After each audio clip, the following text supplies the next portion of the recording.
Donc bonjour à tous, ici c'est Jean-Jean, alias Jean-Jean la bricole, et sur cette chaîne on parle crypto-monnaie, et ma spécialité à la base c'est le minage de crypto-monnaie.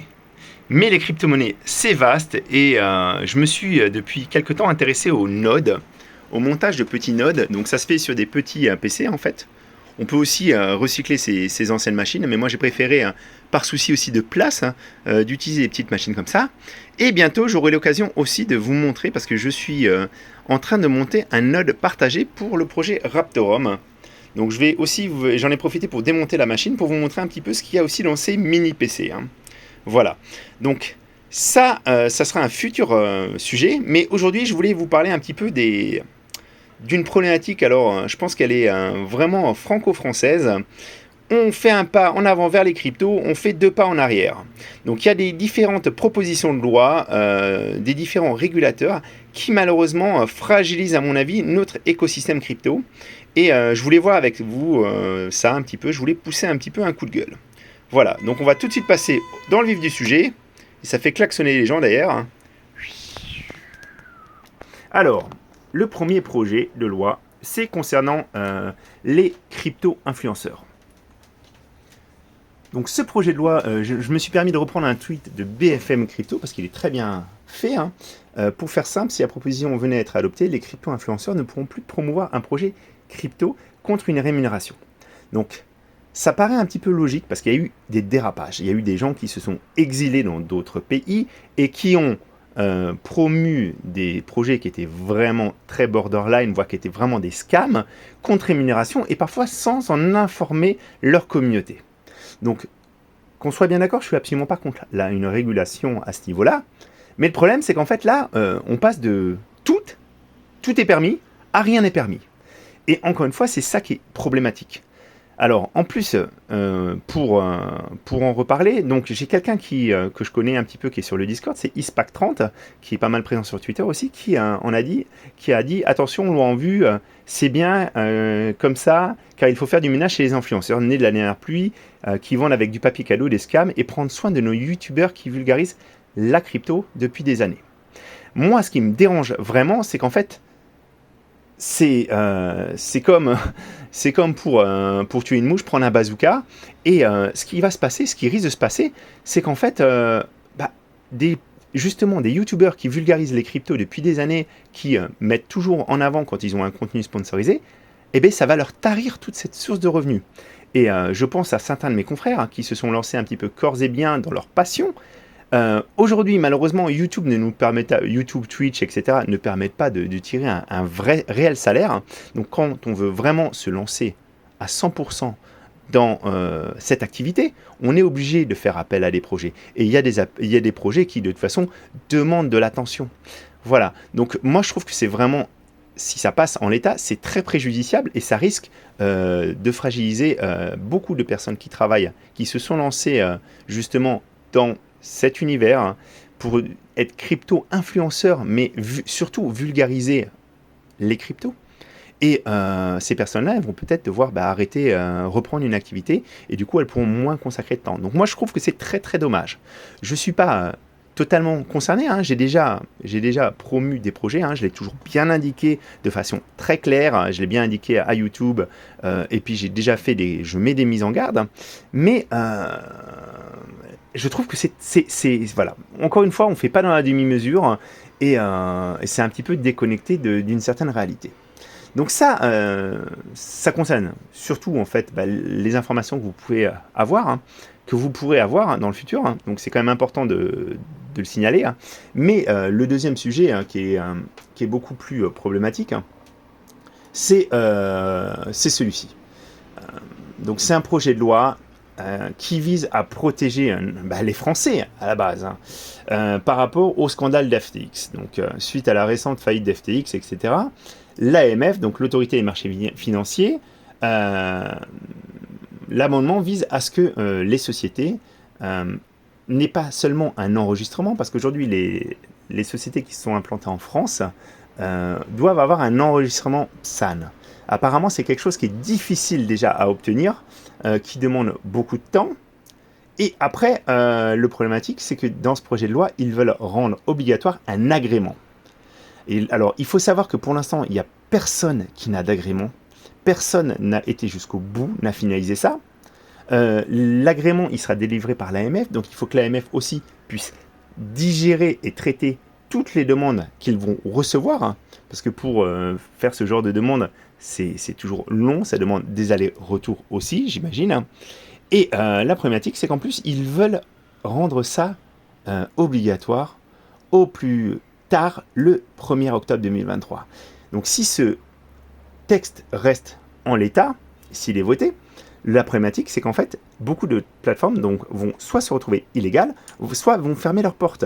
Et encore une fois, à la base, c'est pour protéger les Français après le scandale de FTX, mais ça risque de fragiliser toutes les sociétés qui sont présentes en France, qui commercialisent en France. Ça va leur dire, soit installez-vous à l'étranger, soit fermez totalement votre activité. Et par le passé, il y a déjà eu des changements radicaux comme ça, qui ont fait que certaines sociétés françaises ont arrêté totalement leur activité. Et ça serait très très dommageable, parce que moi je demande pas mieux à ce que les sociétés soient d'une certaine façon auditées, soient contrôlées, hein, mais il faut pas faire ça à la va-vite, et il faut aussi que l'AMF puisse s'organiser, parce que je vous rappelle, il y a plus de 60 sociétés qui ont déjà fait le premier pas en demandant l'enregistrement, mais pas l'agrément. Donc vraiment, encore une fois, pour protéger à la base le consommateur, on sort une usine à gaz qui n'est pas maîtrisée. En tout cas, en l'état, je pense que l'AMF ne pourra pas traiter les demandes en temps et en heure. Et du coup, on risque vraiment de se trouver dans une situation un petit peu ubuesque, où les sociétés quittent la France et où les Français pourront investir sur des sociétés qui sont totalement à l'étranger, absolument pas régulées de la même façon. Et du coup, ça se fera au détriment des Français. Donc, encore une fois, je suis absolument pas contre la législation. Et je pense qu'on a besoin d'avoir des messages clairs. Mais d'un côté, on a le gouvernement français qui veut faire de la France un pôle des crypto-monnaies. Et de l'autre côté, en fait, on a ça, ce genre d'article. Alors, pour l'instant, rien n'est fait. Il faut en parler. Faut montrer, en tout cas, notre désaccord, hein, à mon avis, hein. Et j'espère que vous serez nombreux à être d'accord avec moi sur ça. On fait un pas en avant, on fait 2 pas en arrière. Et au final, les gens ne sont pas mieux protégés. On fragilise simplement l'écosystème crypto français. Et ça, c'est extrêmement, extrêmement dommage. Voilà. Donc je voulais vraiment partager avec vous ça. Je voulais aussi en finir en vous parlant de ça. Je fais un petit peu moins de vidéos en ce moment. Au niveau du mining, vous le savez, c'est pas vraiment tout à fait la fête. Alors récemment, j'avais vu, en fait, j'ai un petit confrère nord-américain qui s'appelle Défi Django, hein, qui a une chaîne YouTube. Il avait fait une première vidéo qui m'avait un petit peu... je m'étais dit non, mais c'est pas ça que j'ai envie de faire. Hein. Donc il avait empilé des rigs de minage les uns au-dessus des autres pour voir combien il pouvait en mettre. Donc il était monté à plusieurs... je crois presque à 7-8 mètres, puis ça avait commencé à pencher, donc il s'était quand même arrêté avant que ça tombe. Mais là, en fait, bon là, il vient de tirer avec un Scar 17, donc c'est un fusil d'assaut sur un Mac. Voilà, bon, je pense que ça n'a rien à faire dans le domaine des cryptos. En plus, il a cassé sa GoPro, donc bien fait pour lui en faisant ça. C'est pas ce genre de choses qui va me faire redorer le blason des Américains. C'est vraiment un petit peu dommage, bon, qu'il fasse ça sur une autre chaîne peut-être, mais à la base, c'est un passionné de crypto, de minage. Moi, en tout cas, je ne vous ferai pas ce genre de contenu. Déjà, je ne peux pas avoir de Scar 17 ici en France, et je pense que c'est une très bonne chose. Et puis en plus, voilà quoi, hein, on peut faire du contenu un petit peu où on rigole parfois, mais là, c'est un peu vraiment useless. Voilà. Donc j'espère vraiment que cet amendement ne va pas passer, j'espère vraiment que les différents acteurs vont réussir à se faire entendre. Parce que voilà, c'est vraiment pas, ça serait vraiment préjudiciable à tout le monde. Ça serait vraiment, vraiment préjudiciable à tout le monde. Et c'est aussi une des raisons pour laquelle en France c'est difficile d'entreprendre, parce qu'on a des règles mouvantes. Alors c'est pas qu'en France, mais c'est aussi pour ça que moi voilà, j'y vais toujours avec beaucoup de prudence, parce qu'en fait ils sont capables de changer du jour au lendemain un petit peu les règles, et ce qui est autorisé un jour ne l'est plus le lendemain, et malheureusement quand on a quand on s'est lancé corps et âme, que ce soit en tant qu'influenceur ou en tant que plateforme, c'est des adaptations qui sont difficiles à faire. Je vous rappelle, récemment, il y a Nexo qui a dit qu'il sortait de certains, je crois qu'ils sont en train de sortir totalement des États-Unis, parce qu'en fait, il y a 50 États, donc il y a 50 législations différentes. Quand vous allez d'ailleurs sur le site nexo.io, vous voyez bien, en fait, ils ont dû s'enregistrer à des dizaines, et vous avez accès en fait à tous les enregistrements qu'ils ont fait, mais c'est une catastrophe. Et je pense que c'est extrêmement consommateur en temps, plus le fait que derrière il puisse quand même y avoir des actions qui soient entreprises contre la société. Voilà, il faut avoir des lignes directrices, et malheureusement, bah là on a une ligne directrice qui est complètement flageolante, qui bouge dans tous les sens, et du coup on perd en fait, on peut pas ils peuvent pas se focuser en fait.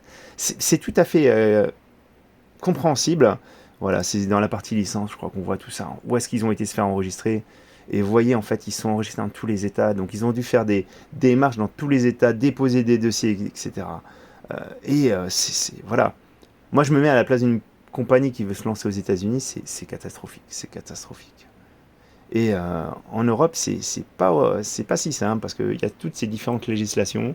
Euh, il suffit qu'un député nous ponde un projet de loi et puis ça remet tout en question, alors qu'il n'est pas forcément, il est pas forcément spécialisé dans le domaine des cryptos. Il n'y a qu'à voir Aurore Lalucq qui arrête pas voilà, d'essayer d'abattre totalement, qui se félicite de ces projets d'amendement en fait qui vont vraiment mettre énormément poser de gros soucis aux entreprises qui ont déjà fait l'effort en fait de s'enregistrer.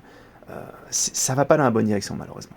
Voilà. J'espère en tout cas que ça sera mis de côté, que ça passera pas et voilà.